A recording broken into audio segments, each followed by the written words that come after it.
Okay, ito po ang Magkano po ba yun? ating Depende. Nung ako pumunta, 150. broadcast live dito po May sa bayad pala. Oo, may bayad yan. Ngayon, mga 300 na lugar ng 300 isa ngayon. July. Ito po ang Ay, ako may-ari pa.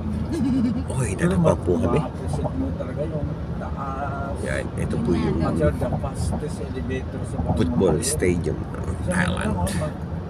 The fastest.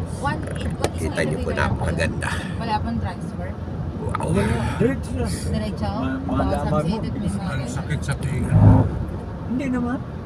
Yung mga High-tech yun. Sa Skyway po kami. Hindi mo ramdam na Tatakpan Hindi mo, tayo. hindi mo nararamdaman. High-tech yung ano, high-tech Kasi hindi yung... kasi Yun. nakita na mo biyahe ka sa elevator na nakita mo labas ka na kalula. Wow, grabe po yung vlog ng tayo. Banda sa taas ka na, Sa may saka time. mo O di mo, atin mo sa taas mo nakita. Hindi inatang ko sa puso yung tao. Kami pataas ko. Kaya nga.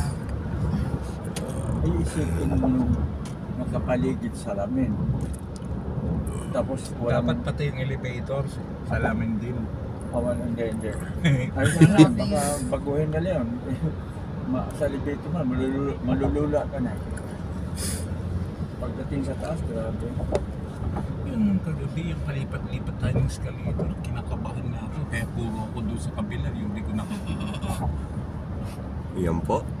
Oo nga, ano. Paganda. So, napasyal po namin kayo dito sa Bangkok, Thailand. To God be the glory. Yan po, nakikita niyo po yan. Wow.